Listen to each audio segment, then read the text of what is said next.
दोस्तों नमस्कार। 34 बरस पहले इस देश के प्रधानमंत्री वीपी सिंह ने जब मंडल लागू किया तो देश की राजनीति बदल गई, सियासत के तौर तरीके बदल गए। पिछड़ा तबके को लेकर जो राजनीति इस देश में पनपी, उसने क्या बिहार क्या उत्तर प्रदेश कमोवेश इस देश की सियासत को ही अपने कब्जे में ले लिया। और 8 बरस पहले जब पहली बार बीजेपी के अध्यक्ष अमित शाह ने खुले तौर पर कहा कि इस देश को पहला ओबीसी प्रधानमंत्री नरेंद्र मोदी के तौर पर मिला है, तो छिटपुट बहस चौधरी चरण सिंह और देवेगौड़ा को लेकर जरूर हुई, लेकिन भारत की समूची राजनीति कमंडल और मंडल को बीजेपी ने अपने जेब में रख ली और भारत की राजनीति में कोई दूसरा राजनीतिक दल बीजेपी के सामने टिक नहीं पाया। छत्रपों की कतार सिमटती चली गई, जमानत जब्त होती चली गई। और अब राहुल गांधी ने जिसकी जितनी आबादी और उतना हक कह के एक ऐसा सवाल भारत की राजनीति में कांग्रेस के जरिए खड़ा कर दिया है, अगर वो सिक्का कर्नाटक में चल गया तो एक बार फिर समूचे देश की राजनीति एक झटके में बदल जाएगी। यानी मंडल कमंडल से निकलते हुए ओबीसी की राजनीति इस देश में कितनी प्रभावी हो चली है और तमाम राजनीतिक दलों की जरूरत क्यों ओबीसी है, और उसकी अपनी जनसंख्या के हिसाब से अगर इस देश में राजनीति साधनी है और जो दाव राहुल गांधी ने कर्नाटक में चल दिया है, शायद उसके सामने बीजेपी और नरेंद्र मोदी के ओबीसी होने का दाव छोटा पड़ जाएगा। और कर्नाटक शायद इसीलिए असल परीक्षा अब उस राजनीति की है जिस राजनीति की लकीर पर इससे पहले प्रधानमंत्री मोदी ओबीसी का दाव लगातार न सिर्फ बीजेपी के भीतर बल्कि आरएसएस को भी उससे प्रभावित कर चुके थे। और यह माना जा रहा था कि अब मंडल से निकले हुए पॉलिटिकल पार्टी किसी भी रूप में सत्ता में आ नहीं सकते हैं। लेकिन विपक्ष की एकजुटता और कांग्रेस को यह समझ में 2024 को लेकर अगर आ गया कि ओबीसी की राजनीति बीजेपी कैसे खेल सकती है, और अगर वह खेल सकती है तो उससे बड़ी लकीर खींचने का वक्त आ गया है। राहुल गांधी ने एक तरफ अपने भाषण में इस बात का जिक्र किया कि आखिर कितनी तादाद में इस देश के भीतर में सामाजिक न्याय आरक्षण के आश्रय हो या फिर नौकरियां जो मौजूदा वक्त में सत्ता ने दी हुई है, उसमें उनकी तादाद उन्होंने बतानी शुरू की। जैसे ही तादाद बताई गई, दूसरी तरफ कांग्रेस के अध्यक्ष मल्लिकार्जुन खड़गे ने प्रधानमंत्री को पत्र लिख दिया और बताया क्यों जरूरी है जाति के हिसाब से इस देश में जनगणना और बिना उसके सामाजिक आर्थिक राजनीतिक तीनों न्याय मिल नहीं सकता है। तो क्या बिहार नहीं, उत्तर प्रदेश नहीं, बल्कि कर्नाटक से एक नई राजनीति का उदय इस चुनाव परिणाम के साथ निकलेगा? और 2024 को लेकर अब बीजेपी के सामने संकट इसलिए बड़ा है क्योंकि उसकी समूची राजनीति जिस ओबीसी पर टिकी हुई थी, अभी तक ओबीसी की जातिगत जनगणना की मांग बिहार और यूपी से निकल रही थी, जहां पर माना यह गया था कि दरअसल मंडल से निकली हुई राजनीति दोबारा से अपनी राजनीतिक जमीन बनाना चाहती है, पुख्ता करना चाहती है, उनकी जड़ों को उभार कर बतलाना चाहती है कि ये कितने मजबूत हैं। सिलसिला कर्नाटक के चुनाव से क्यों जुड़ा और कर्नाटक झटके में महत्वपूर्ण क्यों हो गया है, और ओबीसी के मद्देनजर राजनीतिक तौर पर बीजेपी के लिए यह क्यों बड़ा संकट है, हमें लगता है कि आज हर उस पन्ने को खोलने की जरूरत है जहां पग पग पर कर्नाटक के भीतर कौन सी राजनीति जीत को साधेगी, इसको लेकर बीजेपी का अपना ज्ञान है, कांग्रेस का अपना ज्ञान है। और हड़कंप बीजेपी के भीतर लगी हुई है। 2 दर्जन से ज्यादा बड़े नेताओं ने बीजेपी को छोड़ दिया। बीजेपी मानकर चल रही है ये नेता अगर साथ रहते तो एंटी इनकम्बेंसी काम करती और बीजेपी तो हार जाती। तो उसने हर एक सीट का आकलन जो किया उसमें किसी के बेटे को टिकट दिया, किसी की पत्नी को दिया, किसी के पिता को टिकट दे दिया, किसी की मां को टिकट दे दिया। रिश्तों को भी यहां बुनाया गया। बाहुबली और धनबल, इसको जो समेटे हुए नेता थे उन्हें भी फ्रंट पर लाकर खड़ा कर दिया, जो इससे पहले चुनाव लड़ नहीं पाए थे। एक पायदान और आगे बढ़ते हुए मैसेज यही दिया गया कि दरअसल जो आरोप कांग्रेस बीजेपी के नेताओं पर लगा रही है, अगर उन्हीं नेताओं को यहां से निकाल दिया जाए तो क्या वो कांग्रेस में शामिल होंगे। बीएल संतोष बीजेपी के महासचिव, इन पर आरोप जगदीश शेट्टार लगाते हैं जो कि पूर्व मुख्यमंत्री हैं, रह चुके हैं, आरएसएस और बीजेपी से जुड़े हुए थे। उन्होंने कहा इनकी वजह से निकाला गया और रणनीति साधने वाले ये कहते हैं कि एक एक सीट पर बीजेपी की नजर है, रणनीति उनकी अपनी है, खलबली उनके भीतर कहीं ज्यादा है। लेकिन दूसरी तरफ कांग्रेस क्षेत्रीय मुद्दों को उठा रही है, क्षेत्रीय नेताओं को आगे कर रही है और इस कतार में वोकलिंगा और लिंगायत जो कि जाहिर तौर पर ओबीसी के भीतर से निकली हुई जातियां हैं, उनको अलग रूप में कर्नाटक में देखा जरूर जाता है, लेकिन जब जिक्र एक मुश्त ओबीसी का आएगा तब लगभग 62% ओबीसी कर्नाटक के भीतर मौजूद हैं, जो इस देश में दूसरे नंबर का राज्य है जहां सबसे बड़ी तादाद ओबीसी की है। पहले नंबर पर तमिलनाडु आता है जो कि 71% के साथ है।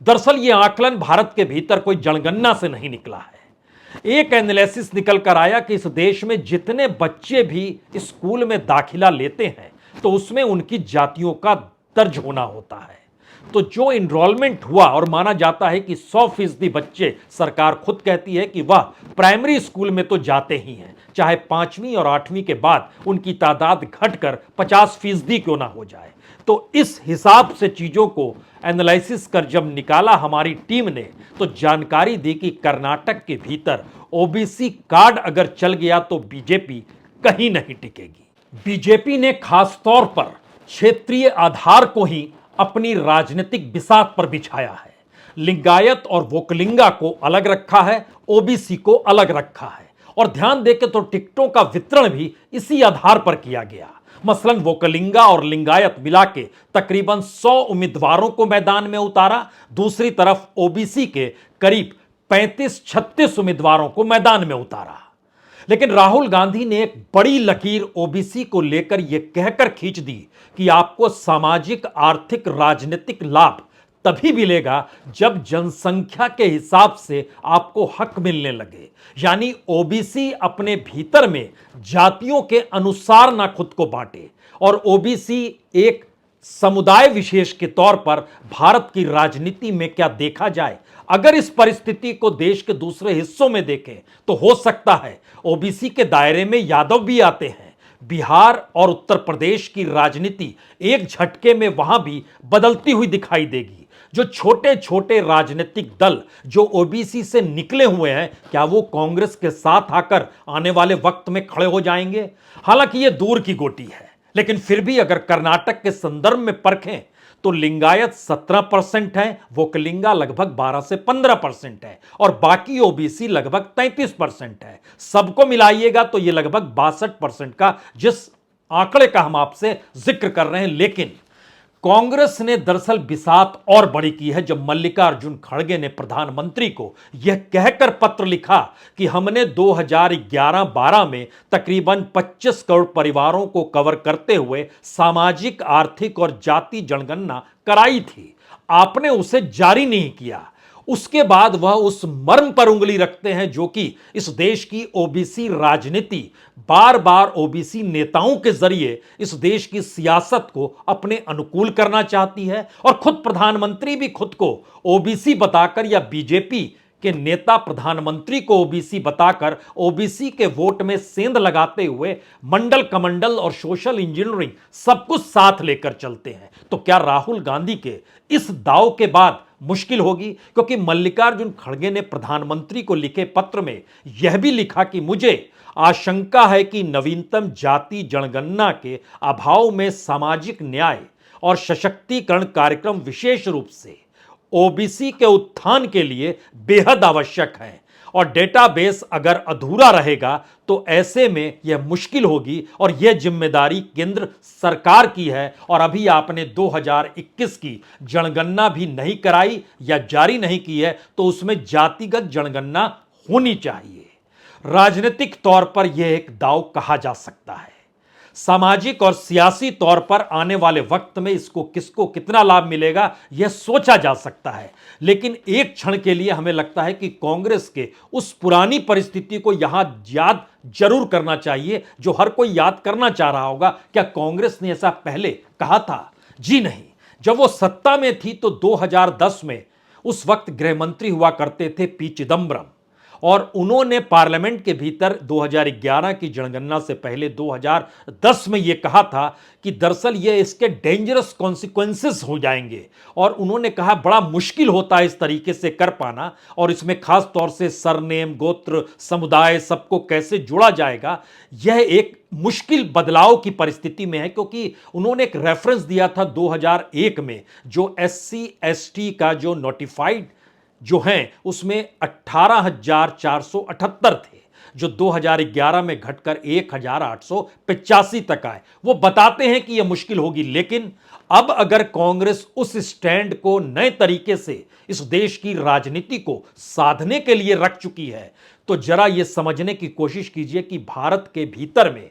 जो बच्चे स्कूल जाते हैं, जिसका जिक्र हम कर रहे थे कि जो स्कूल का एनरोलमेंट होता है उसके आधार पर एक निकाला गया कि किस राज्य में कितने ओबीसी हो सकते हैं, और इस ओबीसी की तादाद अगर पूरे के देश के संदर्भ में जो निकल कर आया उसमें कहा गया कि ओबीसी की तादाद देश में लगभग 45% है, शेड्यूल कास्ट 19% है, शेड्यूल ट्राइब 11% है, और अगर आप मंडल कमीशन का जिक्र करेंगे तो ओबीसी उसमें 52% का जिक्र किया गया था। तो क्या राहुल गांधी ने मंडल 2 की परिस्थिति लाकर खड़ा कर दी देश के सामने? क्योंकि राज्यवार अगर परिस्थिति को देखिए तो कर्नाटक में ओबीसी अगर इन बच्चों के इनरोलमेंट के आधार को बेस बना ले तो कर्नाटक में ओबीसी 62% है, उत्तर प्रदेश में ये 54% है, बिहार में ये 61% है।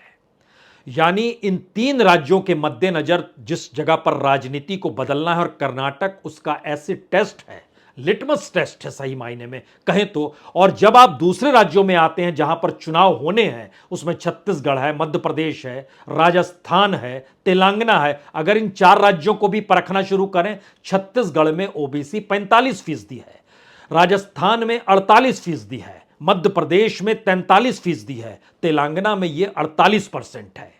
मैक्सिमम तमिलनाडु में 71% है, और महाराष्ट्र के भीतर ये 32% है, उससे ज्यादा। वो चूंकि मराठाओं की तादाद बड़ी ज्यादा है तो जनरल पोजीशन में वहां पर 43% वोटर आता है। तो महाराष्ट्र की राजनीति उस रूप में प्रभावित नहीं हो रही है। लेकिन अगर आप गुजरात में घुसते हैं जहां हिंदू मुस्लिम का राजनीतिक प्रयोग एक शानदार तरीके से बीजेपी और आरएसएस के जरिए किया गया, जहां उनकी सत्ता को डिगा पाने की स्थिति में कोई नहीं आ पाया, और खास तौर से मोदी काल के वक्त जो यह प्रयोग हुआ, अगर गुजरात के भीतर देखें तो ओबीसी 47% है, शेड्यूल कास्ट 6% है, शेड्यूल ट्राइब 18% है, और जनरल जो है वो 29% है। लेकिन बात इससे भी साफ नहीं होगी। अगर सिर्फ कर्नाटक के संदर्भ को देखें तो वहां मुस्लिमों की तादाद 12% है, शेड्यूल कास्ट 17% है, शेड्यूल ट्राइब 7% है। समूची राजनीति जो खेली जा रही है उस राजनीति के दायरे में अगर ओबीसी एकजुट कहीं नजर आता है, और अगर वह किसी एक पॉलिटिकल पार्टी को अपना सरमाएदार मान ले, तो फिर बाकी राजनीतिक दलों के कहीं ना कहीं बोरिया बिस्तर बंद हो जाएंगे। राहुल गांधी का यह दाव इसलिए बड़ा महत्वपूर्ण है क्योंकि जब हम लिंगायत और वोकलिंगा के लीडरों को खोजते हैं, और दूसरी तरफ ओबीसी के भीतर कुर्बा 6% है, इडिगास 5% है, इन चीजों को खोजना शुरू करते हैं तो कई राजनीतिक दल झटके में निकल कर आते हैं। ओबीसी के अपने किसी नेतृत्व को लेकर राजनीतिक तौर पर इस देश के भीतर कोई नेता निकल कर नहीं आया। इसीलिए मई 2015 में जब अमित शाह ने इस बात का ऐलान किया कि देश के प्रधानमंत्री नरेंद्र मोदी ओबीसी हैं, तो पहली बार देश ने जाना कि प्रधानमंत्री के नाम पर सियासत कैसे साधी जाती है, वह भी जाति के आधार पर, यह पहली बार नजर आया, और उसका असर झटके में उत्तर प्रदेश, बिहार और देश की राजनीति में न सिर्फ नजर आया, बल्कि राजनीतिक तौर पर जिस सोशल इंजीनियरिंग की दिशा में बीजेपी बढ़ी, उसने इसे बाखूबी भुनाया भी। इस दिशा में मत जाइए कि किसको कितना हक मिला और किसको कितनी नौकरी मिली। आर्थिक नीतियों ने देश में सरकारी नौकरियां खत्म कर दी। लेकिन इसके साथ एक दूसरा सवाल राहुल गांधी ने एक झटके में उठाया, 50% क्यों होना चाहिए, उससे ज्यादा क्यों नहीं होना चाहिए। अब यहां पर सवाल है कि कर्नाटक के भीतर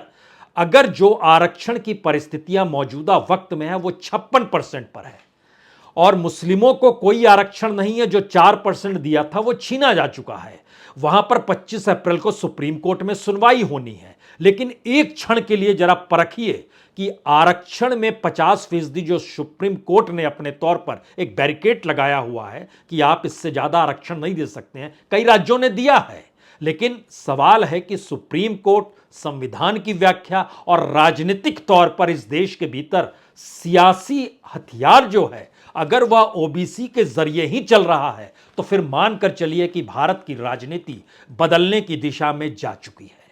क्योंकि प्रधानमंत्री ओबीसी हैं, राहुल गांधी वकालत कर रहे हैं, बिहार उत्तर प्रदेश की समूची राजनीति वकालत कर रही है, यह मांग दूसरे कई राज्यों से भी उठी है। सवाल पहली बार यह आ गया कि जिस धारा और विचारधारा का जिक्र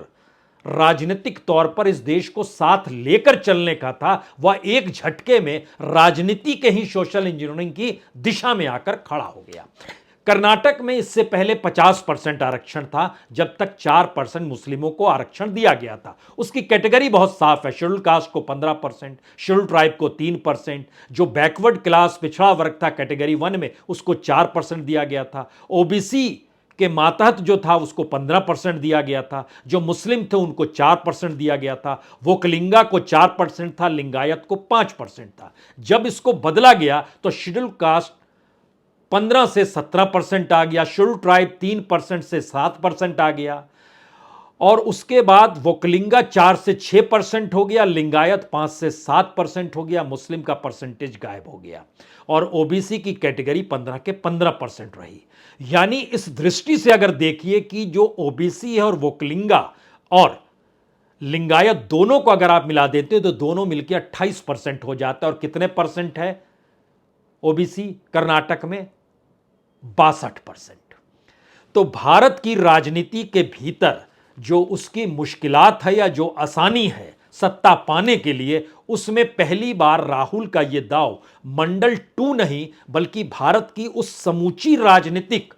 परिस्थितियां और जो दांव पेच खेले जाते थे उससे कहीं आगे की लकीर खींचने की दिशा में चले गए हैं। क्योंकि एक ऐसी पॉलिटिकल पार्टी जो माना जाता था कि उनका वर्चस्व कहीं ना कहीं इस देश के पिछड़े तबकों पर रहा, दलितों पर रहा, मुस्लिमों पर रहा, अपर कास्ट पे रहा, लेकिन एक झटके में कांग्रेस धराशायी हो गई चारों दिशाओं से। तो क्या अब कांग्रेस ऐसी पोजीशन में लाकर खुद को खड़ा कर रही है जहां पर कर्नाटक का राजनीतिक मैदान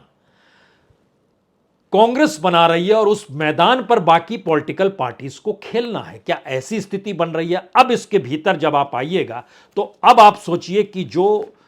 आधार बनाया जा रहा है कांग्रेस के जरिए, उनका बहुत साफ कहना है कि जिस जाति की जितनी आबादी होगी उतना हक मिलेगा और हमको समझना है कि सरकारी नौकरी हो, निजी व्यवसाय हो, रोजगार हो, कितनी हिस्सेदारी उनको मिलती है और कितनी मिलनी चाहिए, किसके पास जमीन जायदाद की हिस्सेदारी कितनी है यह भी जानकारी आनी चाहिए, किस वर्ग में शिक्षा का स्तर क्या है यह भी राजनीतिक तौर पर अब उभर कर आना चाहिए, और किस समाज के कितने लोग दूसरे राज्य या दूसरे देशों में चले गए यह भी सामने आना चाहिए। यानी यह सवाल सिर्फ भारत की राजनीति नहीं बल्कि सामाजिक आर्थिक परिस्थितियों को भी राजनीतिक तौर पर नए तरीके से परिभाषित करने की दिशा में बढ़ते हुए कदम है ये। और इस राजनीति का लाभ छोटी छोटी पार्टियों को मिलेगा या ये सारी छोटी पार्टी मानकर चलेंगे राहुल का ये दांव अगर टिक गया तो उनके साथ आकर खड़े हो जाएं? तो जो ओबीसी की जातियों में से निकलकर नेता आए और अपनी जातियों की राजनीति करने लगे, क्या वो धराशायी होंगे?